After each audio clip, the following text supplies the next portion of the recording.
Boa noite, pessoal. Aqui é Kalel falando novamente no canal. E eu tinha prometido para vocês aí que durante o mês de setembro, por conta do Setembro Amarelo, e por conta da terapia que eu estava fazendo, eu colocaria alguns áudios ou depoimentos aí das pessoas relativo à saúde mental. E eu queria começar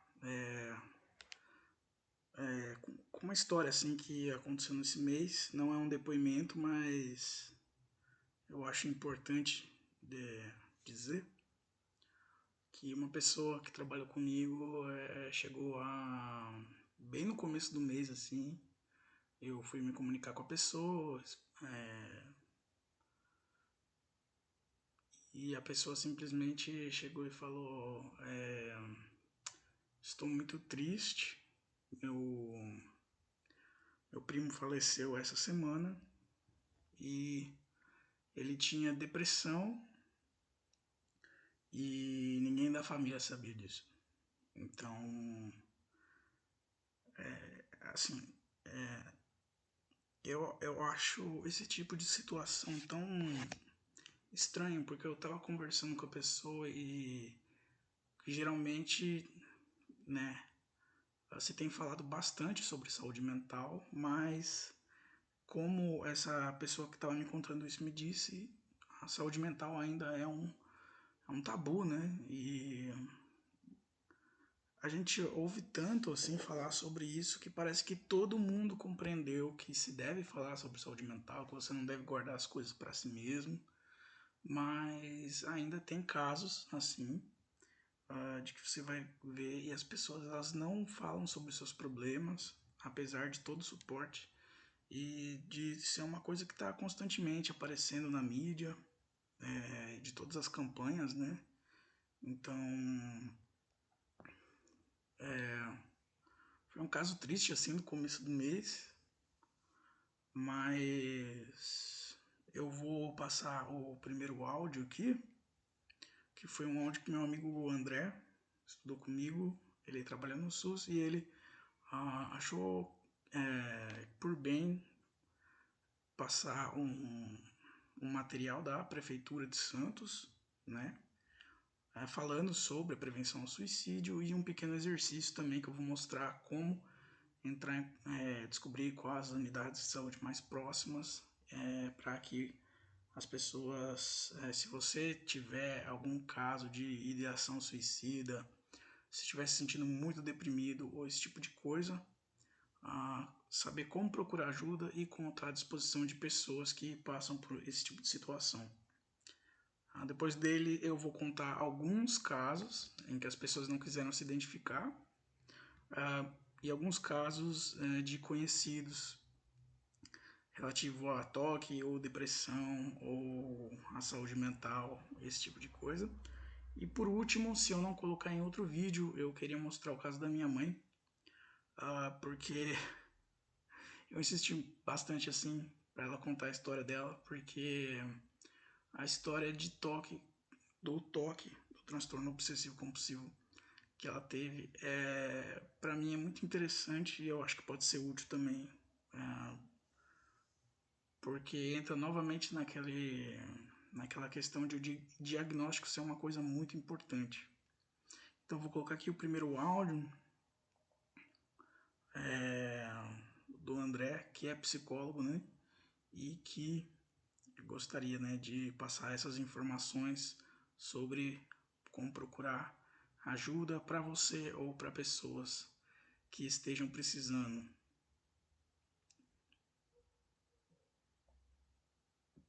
Mas o que eu posso te dizer, assim, que eu acho que é de utilidade pública, que você pode postar, né, que qualquer pessoa acho que precisa saber, é que primeiro o SUS, né, o Sistema Único de Saúde precisa estar, ou deveria estar, ou deve estar, né, ou está aí, não sei qual é o melhor termo, mas deve estar preparado para minimamente acolher as pessoas que estão em sofrimento mental, que inclusive têm um pensamento de morte e ou até um pensamento suicida, né? Que não necessariamente a pessoa que pensa em morte, ela quer de fato se matar, né? Tem algumas diferenças aí, mas que o sistema de saúde tá preparado, assim, né? Ou deveria estar. E aí é onde que a pessoa pode procurar ajuda. Acho que é a segunda coisa. Segunda coisa que ela em princípio, ela pode procurar ajuda na sua unidade básica da sua mais próxima da sua casa, do seu bairro. Né? São as unidades básicas de saúde. Eu sugiro até para você, de repente, não sei se você conhece unidade básica de saúde, se é normal para você, assim, se é corriqueiro para você, mas vou até sugerir um exercício de você procurar aí no seu endereço, coloca no Google, põe o seu endereço e coloca a unidade básica de saúde mais próxima. Que aí você vai ver, acho que você mora em São Paulo, né? Então você vai ver, a partir dali acontece o cuidado em saúde em geral, inclusive em saúde mental. Tá? Então esse é o primeiro lugar que as pessoas devem procurar. Segundo, para quem está pensando de fato na morte, assim, né?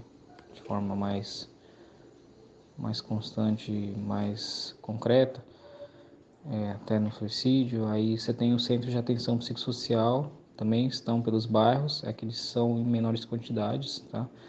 Que eles trabalham exclusivamente com atenção à saúde mental e psicossocial das pessoas, que são os conhecidos como CAPs, tá? Também você pode fazer um exercício aí no Google e escrever CAPs próximo à sua casa, você vai encontrar um. Então, esses são lugares específicos do cuidado de saúde mental pelo Sistema Único de Saúde. Esse foi o primeiro áudio, né? Eu abri aqui, no caso, como eu moro em São Paulo, eu coloquei aqui no site da prefeitura, tinha, né? Eu procurei no Google e me apareceu aqui o site da prefeitura de São Paulo e o serviço Busca Saúde, em que você tem aqui o link, né? Eu vou deixar na descrição esse site. Mas é muito simples de buscar pelo Google quando você estiver precisando, né? Dependendo da sua cidade, vai aparecer, ela vai ter no próprio portal, né? Então, clicando, aparecia aqui o mapa da cidade e aí aparecem vários serviços de saúde. UBS, vacinação, unidades especializadas, né? Então, ambulatório de especialidades, clínica odontológica, reabilitação, saúde auditiva, idoso, trabalho, várias clínicas especializadas. Tem a parte de saúde mental, como ele estava dizendo. Então aqui tem, né, as CAPs, AD, eu não sei se é a questão do adulto, se repetiu aqui. E aí você pode ir selecionando, pelo menos aqui no site da Prefeitura de São Paulo, você pode ir selecionando os tipos específicos que você quer buscar, ou você pode colocar todos, mas se você colocar todas as unidades, você vai ter tanta coisa aqui na cidade de São Paulo que é um formigueiro de opções, né? Então, se você quiser selecionar para simplificar a sua unidade específica, então eu vou colocar um exemplo aqui, vou colocar como Vila Mariana.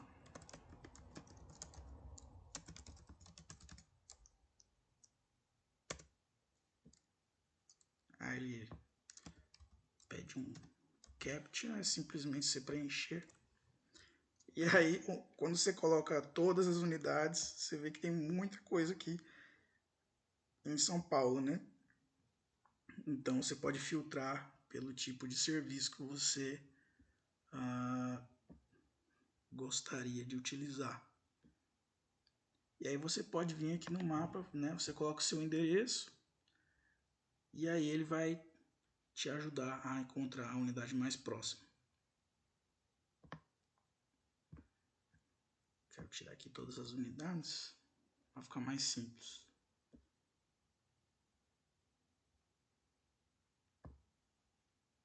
É um pequeno delay aqui, mas sem muito problema.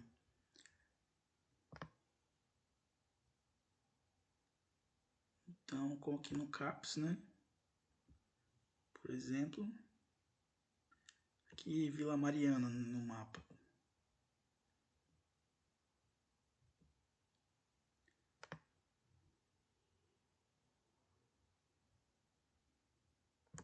ele aparece as opções aqui. Então que fosse essa primeira. Ela aparece, né? Aparece as rotas, aparece o telefone, aparece o horário de funcionamento e você pode clicar também, ela vai te dar a imagem da unidade, né? E aí você pode dar uma olhadinha para se planejar como ir lá. Então, achei muito interessante. Ele também passou esse material aqui de prevenção ao suicídio da Prefeitura de Santos, que eu vou deixar aqui na descrição. E só antes disso, antes de dar uma geral aqui no material, eu vou colocar outro áudio dele. Terceiro, existe uma ONG, chama Centro de Valorização da Vida, ou CVV, que trabalha com pessoas voluntárias, via telefone, você disca 188 e a qualquer horário do dia você pode conversar com elas, né? É gratuito, disca 188 e qualquer hora do dia, qualquer dia da semana você fala com uma pessoa voluntária que vai estar pronto para te escutar ali no momento de sofrimento agudo, né? Porque os lugares que eu te falei, né, eles têm um horário, um funcionamento, né? E não estão necessariamente 24 horas abertos, né? Então, o CVV é uma porta e essa ONG hoje está em todo o Brasil. Qualquer lugar do Brasil que você ligar, tem gente para te atender. E por último, em caso de a pessoa não conseguir esperar, não tiver como ligar para o CVV, o ideal é que ela procure uma unidade de pronto atendimento, né? De preferência com alguém, acompanhada com alguém, né?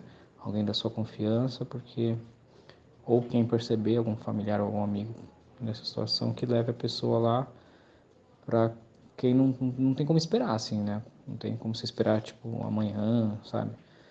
Aí a pessoa precisa ir na unidade de pronto atendimento, ou conhecido como UPA, né? Ou pronto-socorro, como se falava antigamente. Então essas são as ferramentas que o sistema de saúde tem hoje no Brasil. Então aqui também o site do CVV, né, como ele estava dizendo, que está disponível aí para todo mundo, principalmente em horários em que você não consiga buscar ali atendimento nas outras unidades, né?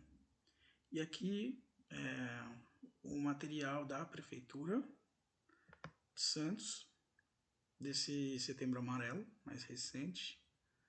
E né, a explicação mais simples, se você for professor ou tiver interessado em divulgar um material, né, é um material que eu acho que é sempre bom. E aí falando de suicídio, lógico que se você for professor de ensino fundamental já é um pouquinho mais,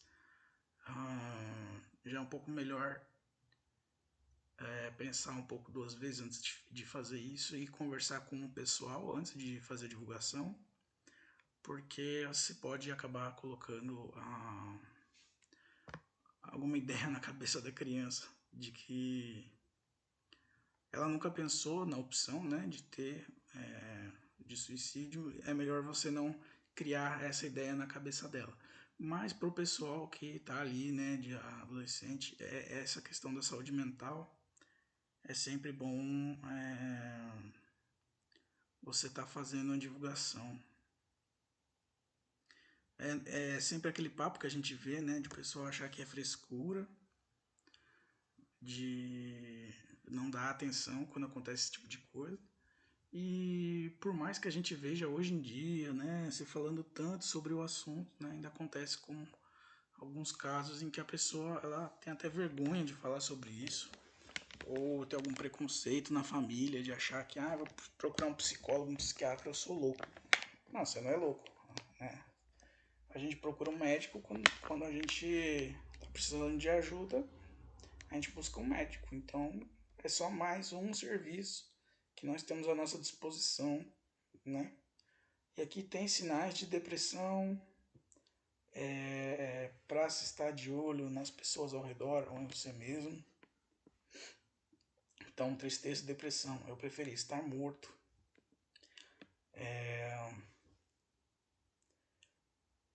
são algumas frases, né? Algumas coisas que a gente pesca nas pessoas e para perceber, né, como é que elas estão.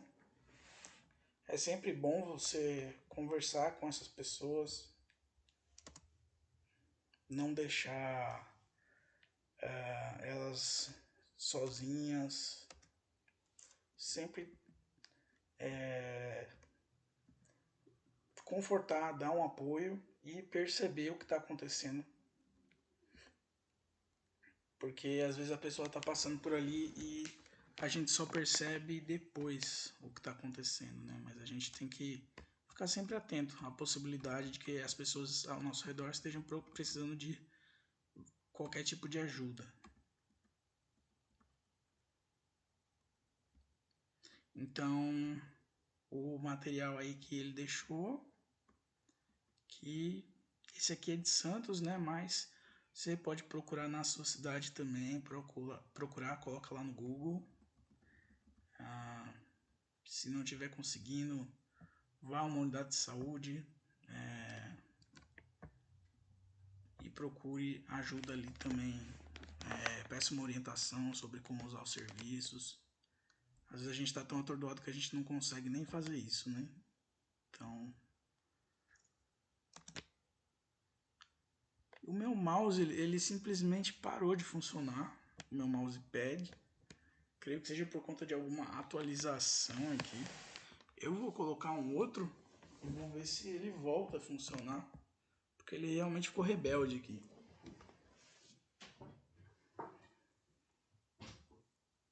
Eu não consigo nem parar o vídeo, na verdade.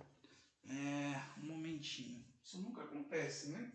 Mas tem que acontecer justo hoje.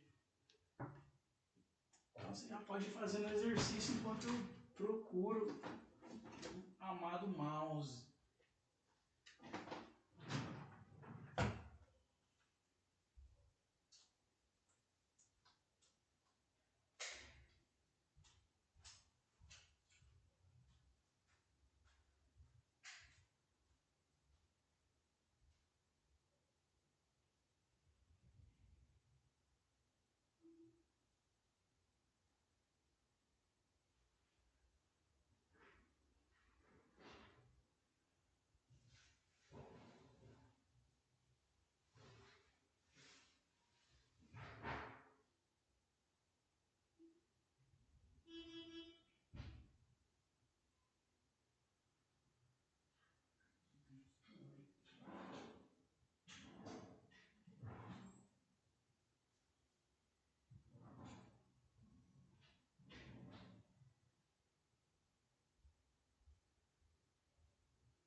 Bom, então voltamos, né?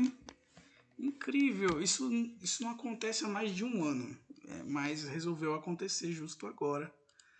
Mas isso é só para mostrar que são pequenos problemas, e pequenos problemas que têm solução e não é nenhum desastre, né? Estamos aqui novamente. Bom, existe aí alguns depoimentos que eu quero falar também, de alguns casos de conhecidos e alguns casos de pessoas que não quiseram se identificar. Então eu vou citar, por exemplo,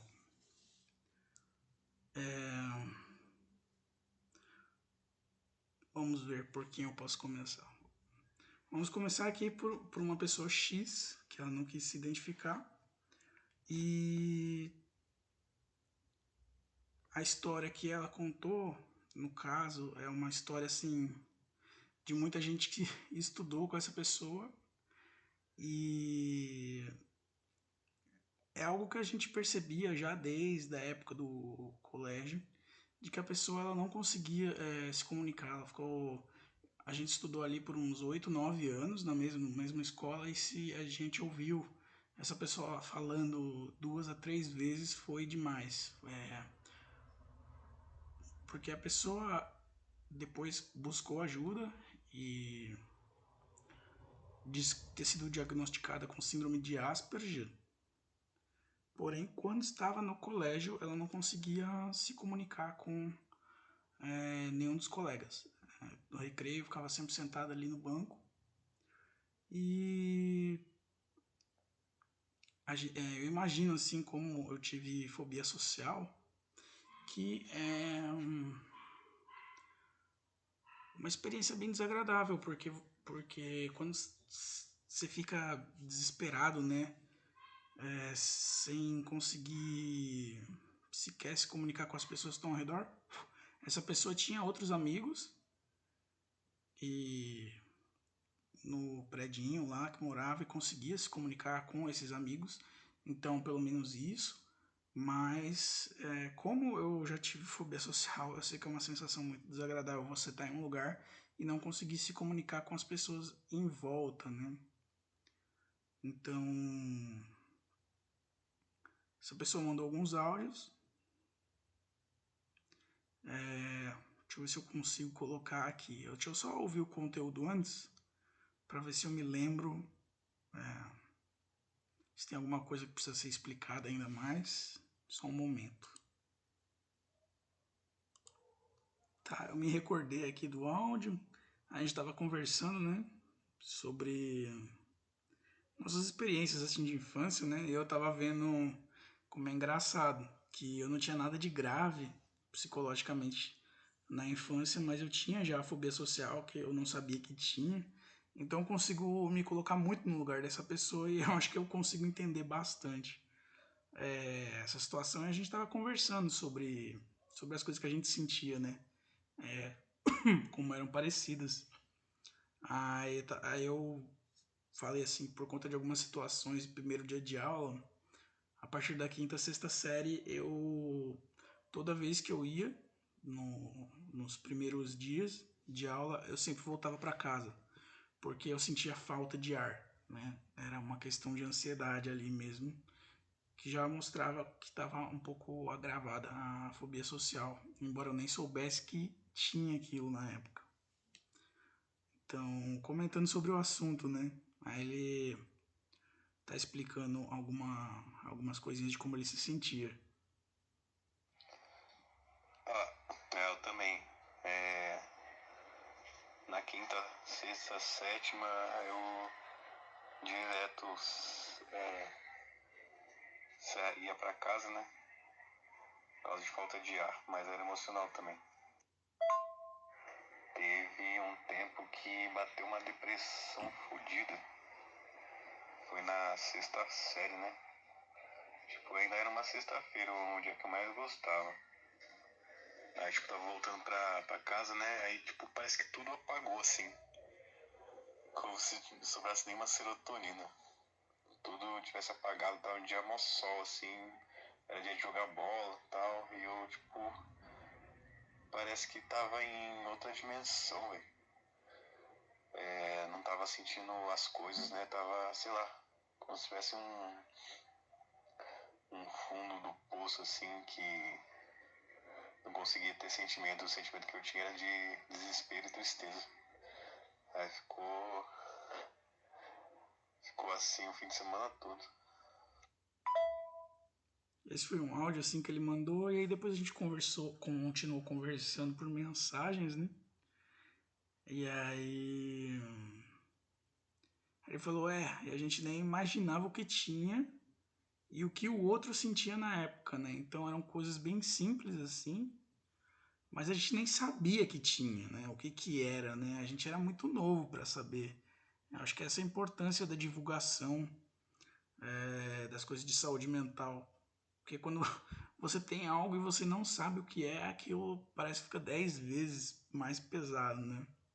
Eu achei engraçado também ele dizer que a gente nem sabia que o outro também sentia, né? Então tava ali nós dois na mesma classe, estudando durante 8, 9 anos, e a gente não sabia que o outro sentia a mesma coisa que a gente estava sentindo, né? Então a comunicação ela é muito importante por conta disso. Às vezes você tá com alguém, tá sentindo a mesma coisa do lado e, e as pessoas nem sabem, né? Aí eu falo bem pesado, né? E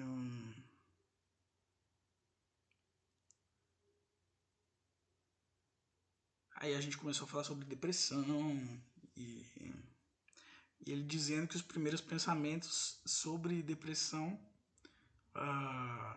vieram com 12 anos de idade, ele falar de questão de suicídio. Ele falou, na verdade, não era de se matar, mas sim de não existir mais. Porque não sabia o que era se matar, né? Só queria não existir mais. Também outra pessoa que estudou comigo, que disse que também essa sensação de que precisava não existir, simplesmente sumir, né? Então, isso é uma coisa que eu só tive depois mesmo com a depressão. Mas é interessante ver que às vezes as pessoas estavam ao nosso redor e a gente nem sequer sabia, né? 2, 3 pessoas ali na sala que podiam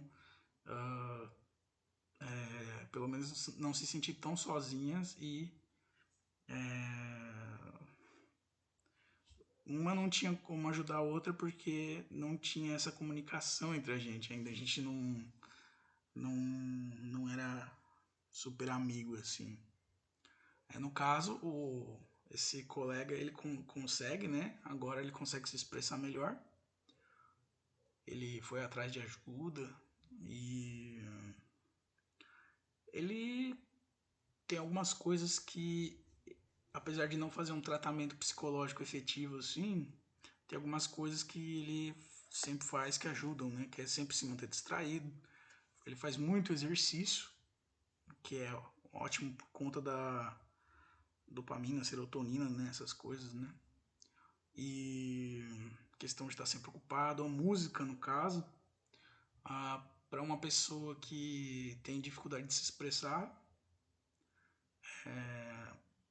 como é bem possível, né, que ele tenha Asperger, a música ajuda muito ele a se expressar, ou a expressar sentimentos. Às vezes algumas coisas de humor, ele não conseguir se expressar por si, mas ter aquela plataforma pronta ali para expressar alguns pensamentos, alguns memes, algumas coisas, né, bem específicas, ajuda bastante a gente a colocar, exprimir para as outras pessoas o que a gente está sentindo, né? E algumas uso também assim de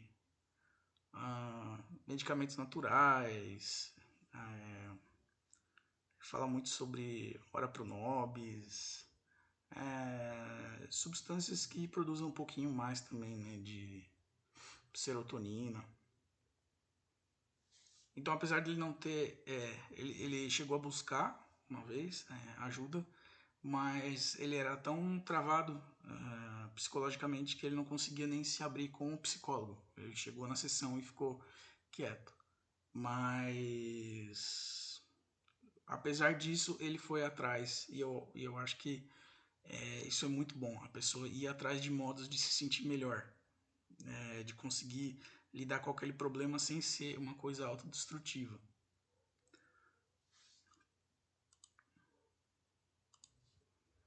Então, vamos lá. O terceiro depoimento, bem rápido, é de um outro amigo também, que ele não sabia que tinha transtorno obsessivo compulsivo. E a gente descobriu conversando, quando ele começou a se deparar com alguns sintomas que a gente estava falando, né? Então, no caso, ele tinha muita verificação. E ele ia pro trabalho e precisava ligar para casa umas 3, 4, 5 vezes, várias vezes por dia, para ter certeza de que não tinha deixado o gás aberto ou o fogo ligado ou alguma coisa desse tipo. A gente tem amizade aí há um bom tempo e eu sempre notei umas coisas semelhantes na gente, mas realmente o fato de descobrir que ele tinha toque e ele também teve depressão depois fez muito sentido, que a gente tem umas manias bem parecidas.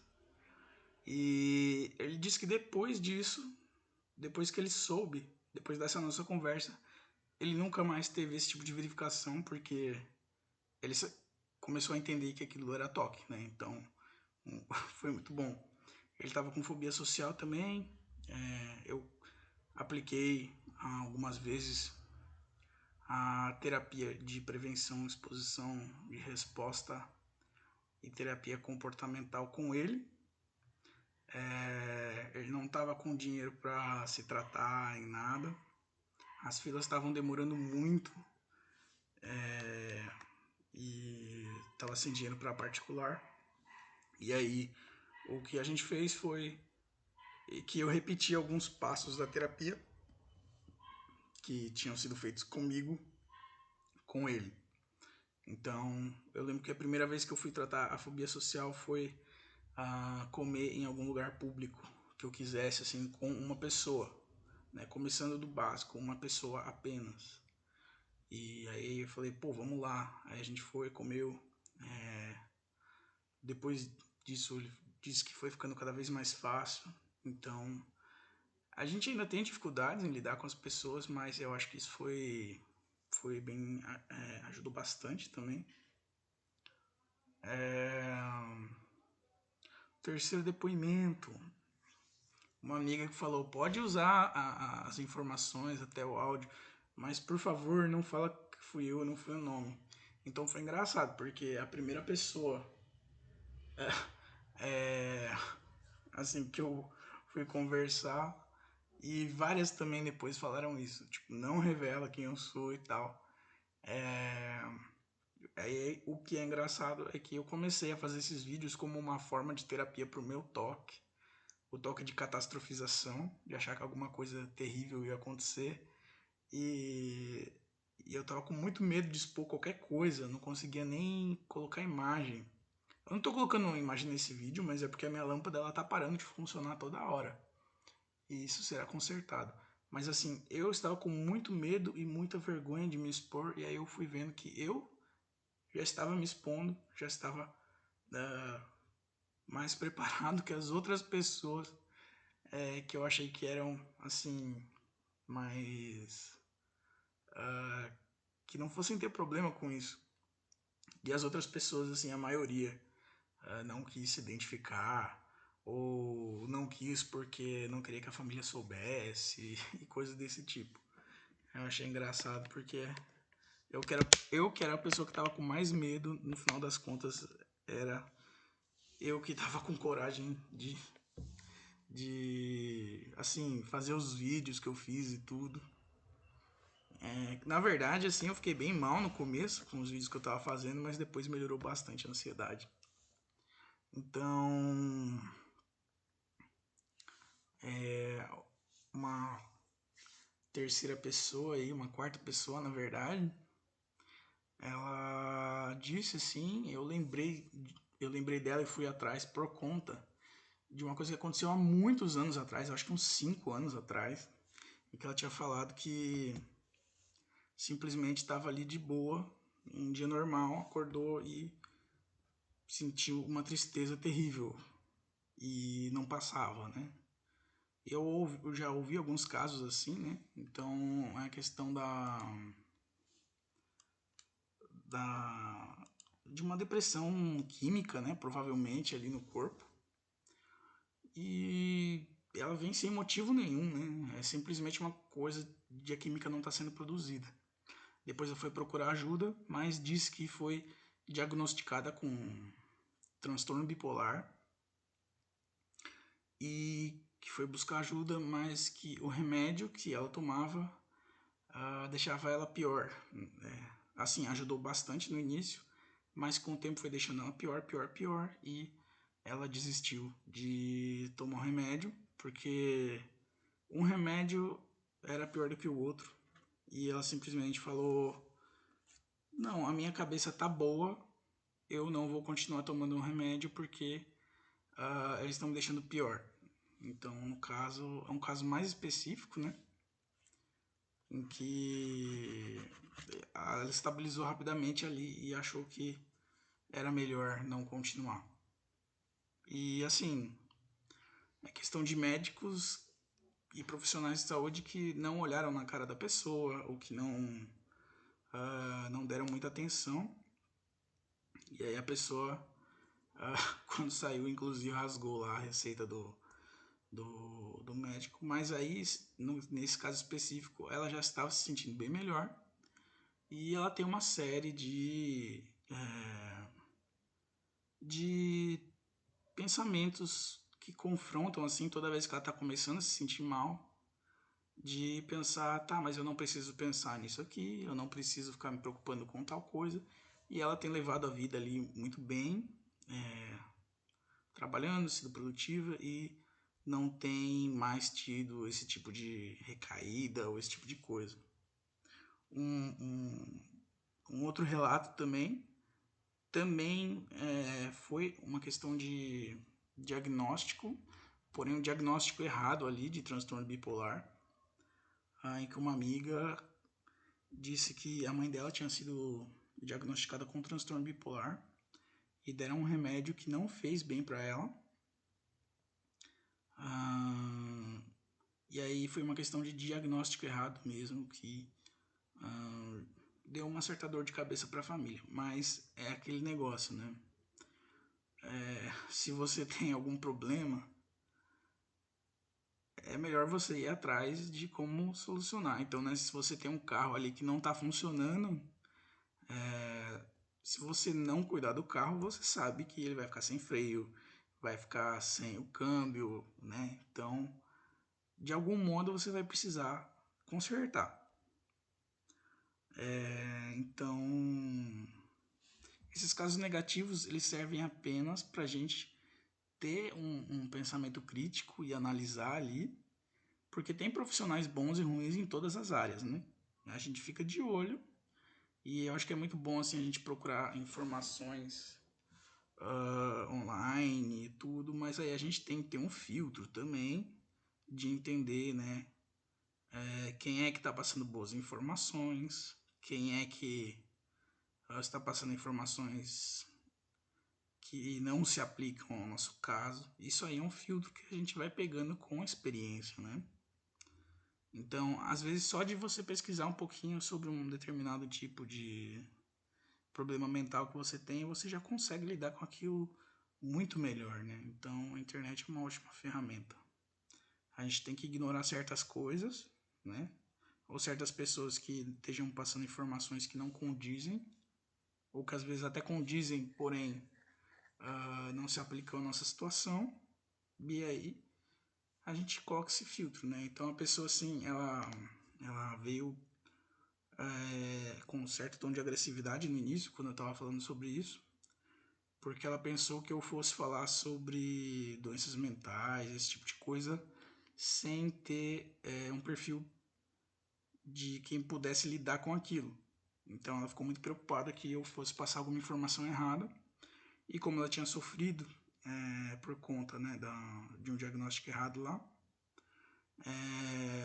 eu assim, com um certo tom meio agressivo. Mas aí eu expliquei para ela que não, que eu tô simplesmente, não estou diagnosticando as pessoas, que eu não sou profissional de saúde. Eu estou simplesmente falando sobre experiências que eu tive, né, e experiências de outras pessoas. Então, essa é a ajuda que eu posso dar, né? Contar as coisas que aconteceram comigo e tudo. Aí ela ficou mais de boa e falou: pra contar sim essa história, tudo, mas sem citar nomes, sem citar nada. Porque a família não consegue lidar com essas situações. Então, novamente, é mais um caso em que as pessoas não conseguem comunicar coisas simples que elas deveriam poder expressar, né? Mas dentro da própria família tem essa espécie de resistência. A pessoa tem que ir procurando ajuda por ela, né?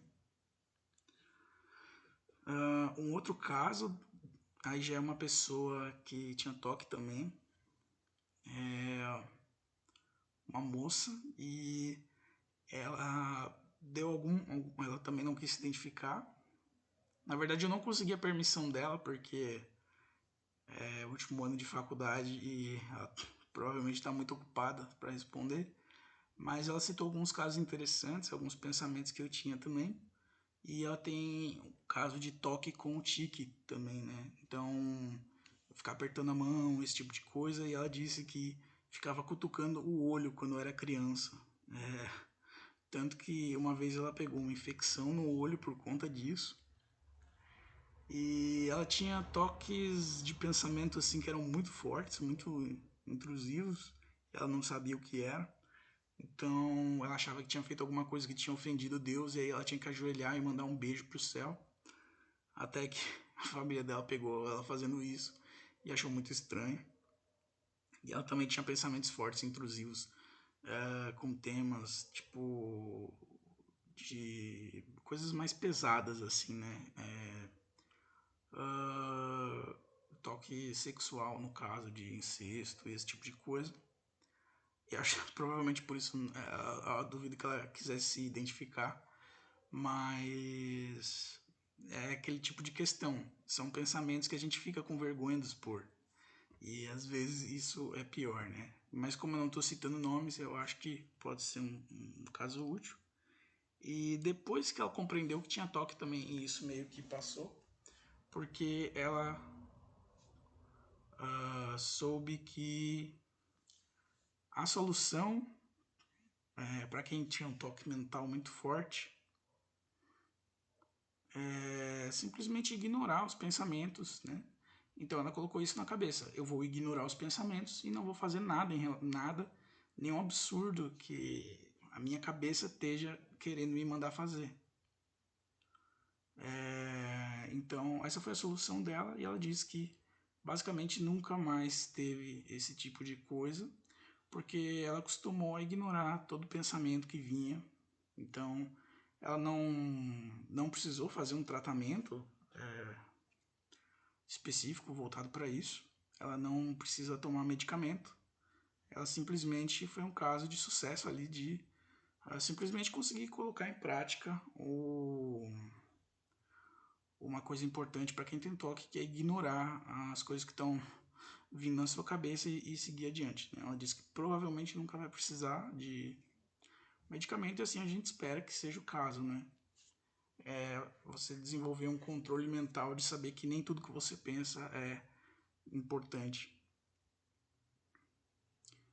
E aí, eu acho que eu já contei todos os casos. Agora eu quero deixar um vídeo. Eu vou gravar um depoimento aqui da minha mãe, que eu forcei ela a fazer isso.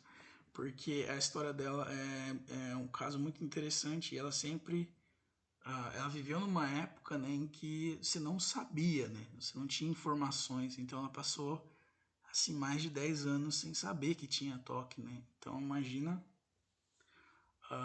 E ela tinha um caso especial, né, de certos pensamentos em que ela achava que se pegasse determinada rua, um avião ia cair. Se ela não engordasse, algo terrível poderia acontecer comigo ou com a minha irmã, né? Então são coisas que afetaram assim a saúde dela com o tempo. Depois de um tempo fica mais difícil você recuperar certos estragos, né? Tipo, emagrecer aquilo que você precisa emagrecer e tudo, né? Então, mas eu acho a história dela muito interessante, e ela sempre teve ali dizendo: se você tiver esse tipo de pensamento, não dê atenção, converse comigo, explique as coisas, né? Então, esse tipo de presença sempre foi muito essencial para que eu não tenha desenvolvido toques piores. Eu creio que se ela não tivesse dado todas essas orientações, eu já tinha toques que se manifestavam na infância, e poderia ter sido catastrófico se eu não tivesse tido esse tipo de orientação. Como a gente viu no vídeo anterior lá, o toque masculino geralmente ele começa mais cedo, e é um detalhe interessante, né? Porque o meu começou muito cedo, não tem uma época da minha vida que eu não lembro de não ter tido toque. E o dela começou na adolescência, que é o feminino, é um padrão mais feminino de o toque começar na adolescência, é o que parece, né? Uma predominância de idade. E No caso, eu vou colocar aqui alguns áudios porque eu acho muito essencial para pessoas que não entendem o toque entenderem como é que ele surge, como é que a pessoa sente, o que, que ela pensa, né? Então eu vou colocar aqui o depoimento. Eu prometo que os próximos vídeos que eu fizer eu vou tentar colocar a imagem, viu? Que realmente hoje tá difícil, mas vamos lá. Ai, vai começar esse negócio aqui, ó. Ah, isso é ela tentando fazer funcionar o... Essa é a inclusão digital do idoso, né? Ela tá, tá tentando fazer funcionar o áudio aqui. Pera aí. Durante muitos anos eu escondi o toque. Durante acho que uns 7 anos. Porque não se falava na doença, né? Olha que eu até gostava muito de ler, não era uma pessoa desinformada. Mas eu nunca tinha ouvido falar na doença. Hoje se fala muito nas doenças mentais, mas naquela época não. E foi muito difícil para mim. Eu estava passando por uma fase muito estressante na minha vida e eu comecei a achar que são problemas psicológicos, problemas psicológicos. E fui levando aquilo, e escondia, né? Porque falei, como é que eu vou falar um negócio? Essas coisas, esses pensamentos, essa coisa de eu tenho que lavar o copo 3 vezes de um jeito, como é que eu tenho que ajeitar isso de um determinado forma. É muito, muito louco, né? Mas aí um dia o meu marido, eu tava a gente estava morando com a minha mãe e ele trabalhava de turno e eu estava no quarto e tinha muita roupa para passar. Eu guardava a roupa da semana toda, né, para passar sempre no sábado. E ele estava dormindo. O quarto estava assim, aquela penumbra, né? Não totalmente escuro. E eu comecei a colocar. Eu achei que eu tinha que colocar pilhas e pilhas de roupa no ombro, num ombro e no outro, e aquilo tinha que ficar de uma forma, de uma determinada forma, não lembro o que que era. E eu me entreti tanto naquilo, e eu estava de costas para ele. Falei, ele está dormindo, não tem problema. E eu fiquei fazendo isso. E eu acho que eu fiquei bastante tempo ali. Eu devo ter ficado talvez uns 30 minutos, 40. Porque eu precisava ir equilibrando toda aquela pilha nos meus ombros de uma forma que, sei lá, eu não lembro o que, que era que eu pensava, o que poderia acontecer, né? Porque a gente que tem toque, a grande maioria pensa que vai acabar o mundo, são pensamentos muito catastróficos, né? Que variam muito de época para época. E eu fiquei fazendo aquilo. E aí eu só ouvi ele perguntar: o que você está fazendo? Bom, eu já estava num estado tão ruim, foi a pior fase. Aquela, até então eu nunca tinha tido uma fase tão ruim, que eu falei: olha, tá acontecendo isso, isso, isso, isso, isso. Mas também a gente não foi médico, não, nada. Eu fui levando, continuei escondendo. Ele achou que talvez não fosse nada muito sério. E eu continuei. Continuei escondendo, continuei bem ruinzinha. Eu creio que eu perdi um áudio dela. Deixa eu ver. A minha vida inteirinha foi permeada, foi em volta do toque. Eu tive muitos momentos bons até, mas também tive muitos momentos muito, muito ruins. Eu creio que eu perdi o... Não passei aqui o primeiro áudio dela. Eu vou passar porque ele conta como começou, os primeiros pensamentos, né? E eu achei muito interessante porque ficou muito claro o absurdo de como esses pensamentos eram absurdos, mas ela fala sobre a intensidade. Que a intensidade não fazia com que ela não conseguisse evitar de fazer aquilo. Então eu vou dar uma procurada aqui. Deixa eu só ver se... Esse botãozinho aqui. Deixa eu ver aqui um momento, peraí.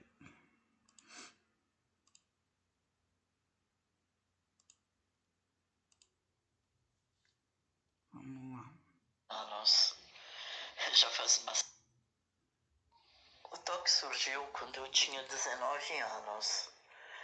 Já faz bastante tempo. Um dia eu tava assim, varrendo a casa, e aí eu fui passar a vassoura debaixo do guarda-roupa, né, do meu quarto. E aí vem aquele pensamento muito, muito forte, muito mesmo. Você tem que passar essa vassoura 3 vezes.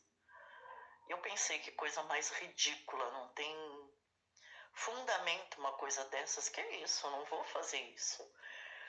Só que o pensamento era muito, muito, muito forte. E eu fiquei uns 20 minutos lutando em pé com a vassoura, parada no mesmo lugar, lutando contra aquilo. Porque eu falava, não, é um absurdo, isso não tem fundamento nenhum. Mas eu não consegui. Chegou um momento que eu não consegui e eu fiz isso. Né? Passei a vassoura debaixo do guarda-roupa 3 vezes. Isso foi de manhã.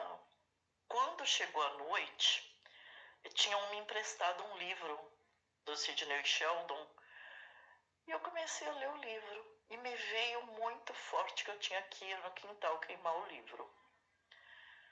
Também falei, que coisa mais absurda. Já não lutei tanto. Acabei indo e queimei o livro. E daí nunca mais parou, né? O toque foi assim, apesar que eu já percebo que eu já tinha uns sinais, desde que eu era nova, umas coisas assim que hoje eu percebo, sabe? Que já era um sinal, né? Uns resquícios da doença. Então, esse áudio aqui eu não tinha colocado. Agora eu vou colocar um áudio de 11 minutos e depois tem mais outro, mas eu creio que sejam úteis e interessantes para entender, assim, todo o processo de como é a vida de uma pessoa com toque. Fica escapando. Eu cheguei a tomar bem.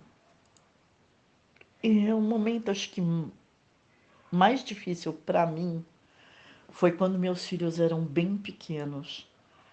Meu marido trabalhava muito, não tinha quem me ajudasse, éramos só a gente mesmo. E eu fiquei num tal estado que eu fiquei, acho que 1 mês mais ou menos, na cama, 1 mês e meio, que eu não me levantava, eu só levantava para ir no banheiro. Como meus filhos sempre foram muito inteligentes e a gente conversava muito, eu explicava sempre, olha, não pode fazer assim, não pode mexer com cândida, não pode mexer com fogo. E eu ficava deitada na cama e ouvindo eles o tempo todo na sala, né? Quando eles se silenciavam, eu deixava a porta trancada e perguntava, o que vocês estão fazendo, né? Sempre qualquer coisa, porque eu estava ali, eu estava mal, mas eu estava totalmente ligada no que eles estavam fazendo. Mas eles passaram esse 1 mês e meio, mais ou menos, praticamente à base de bolacha, refrigerante. Meu marido trazia marmita às vezes,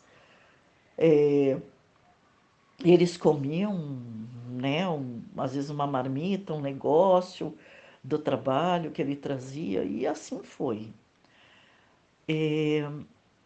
Teve momentos assim, por exemplo, depois, já quando eles estavam com, não sei se eles eram, acho que meu filho pré-adolescente, Eles estavam no começo de adolescência, mais ou menos. E aí eu também fiquei muito mal, também fiquei um mês na cama. Fiquei num estado muito ruim. Mas aí, graças a Deus, eles já eram, já conseguiam se virar. Foi uma época também que a gente já tinha alguém que cuidava em casa, que fazia o serviço de casa para mim, ajudava. Mas também foi um momento, uma época muito ruim.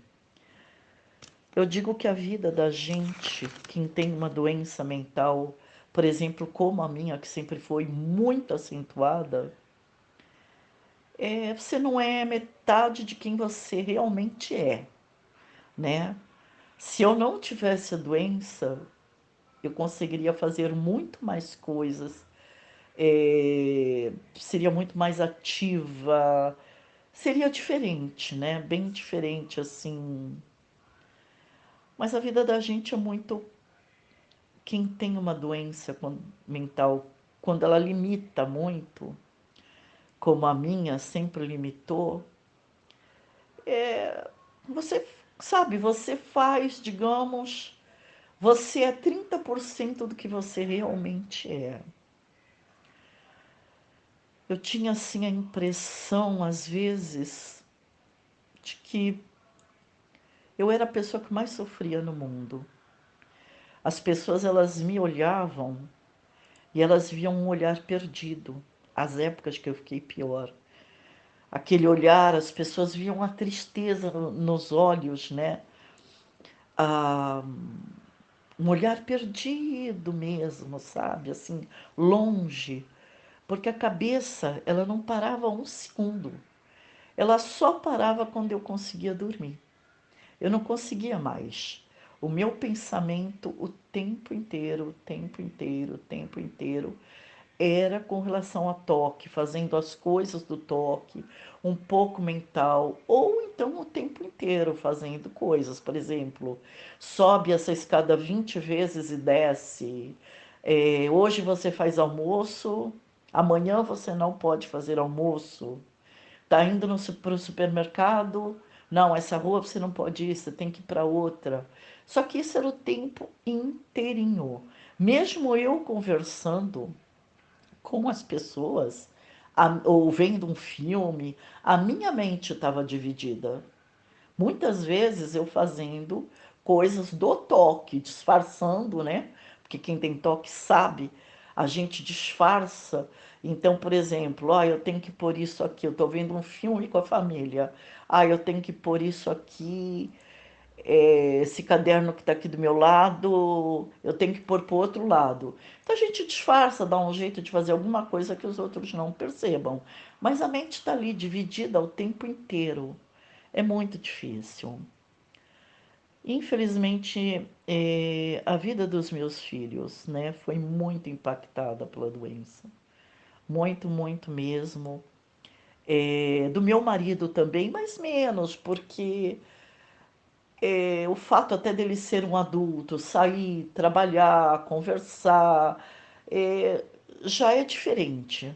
Mas as crianças ficando o tempo todo comigo, ou adolescentes, né, que precisavam, eu era muito presente.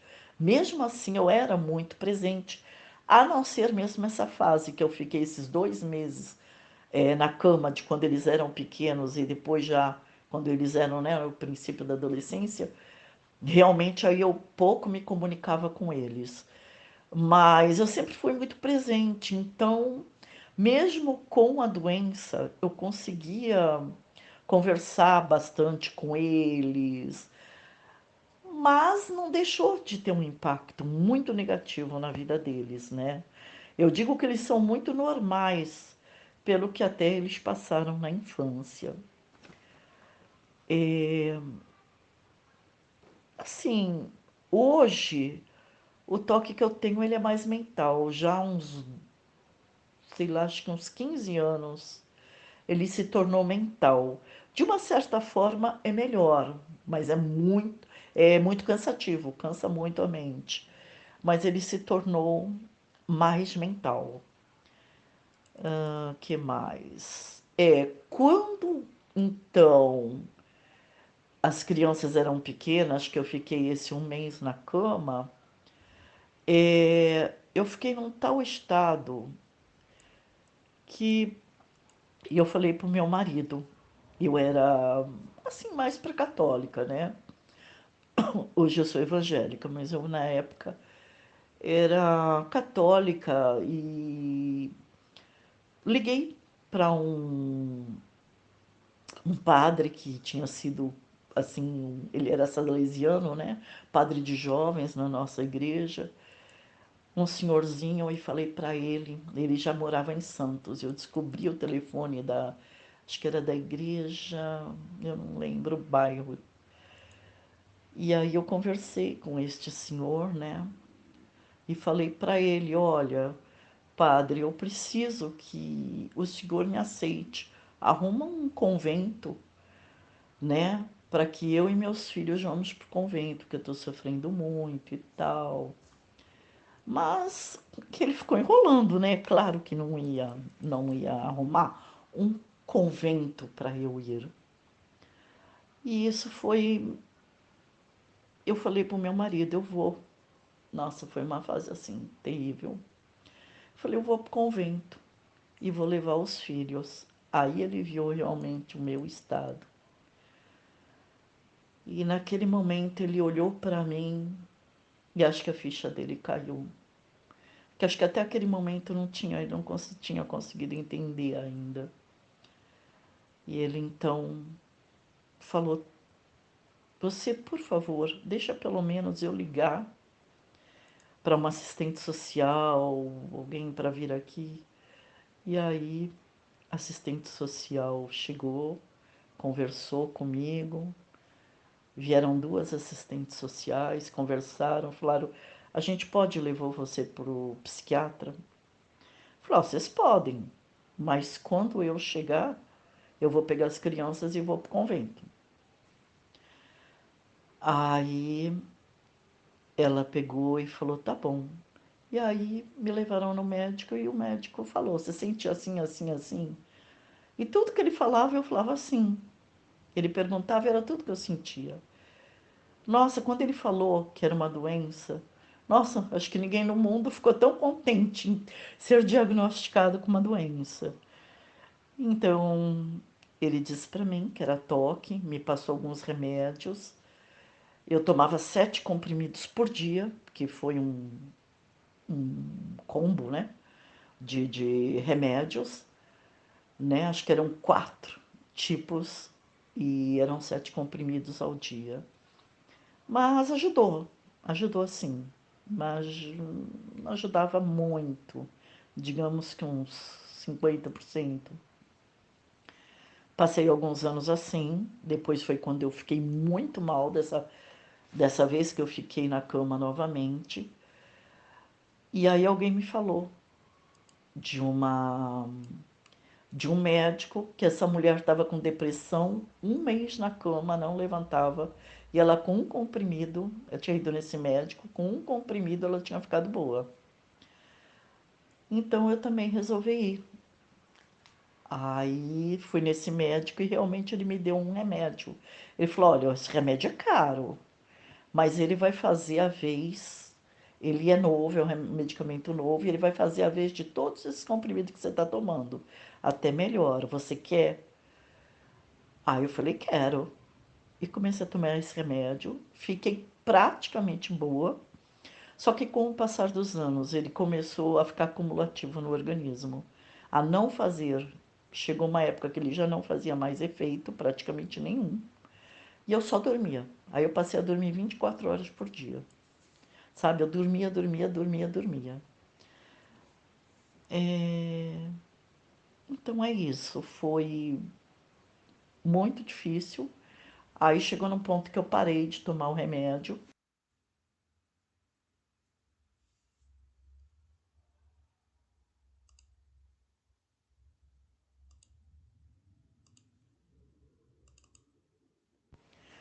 Porque tudo coincidiu, né, entre aspas, porque Deus tem um plano na vida da gente, né? Hoje eu sei. E Deus me levou para a igreja para eu entender, porque eu sempre amei a palavra de Deus, mas eu não entendia direito. E quando eu comecei a entender a palavra de Deus direito, aquilo foi um bálsamo para mim, foi uma cura para mim.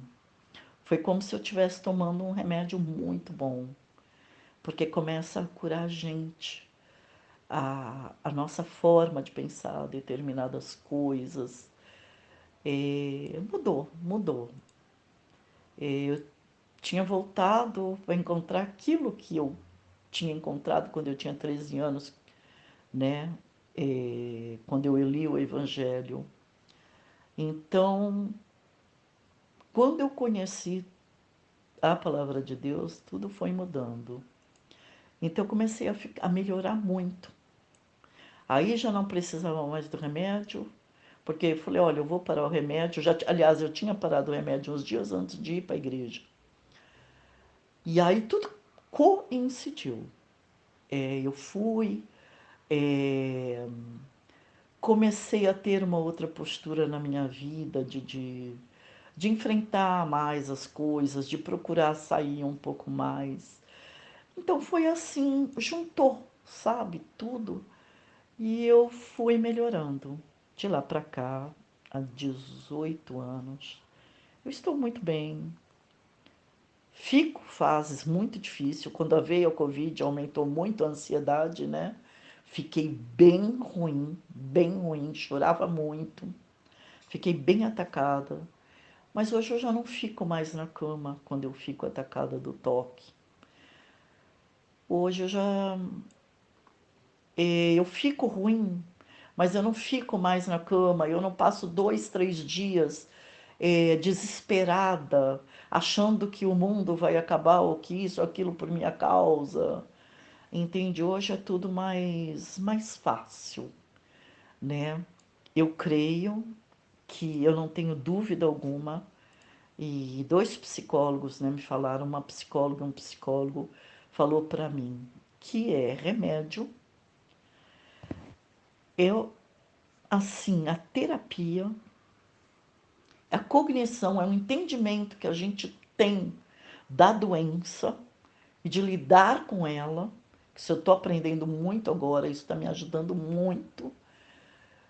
E é Deus, para mim, né?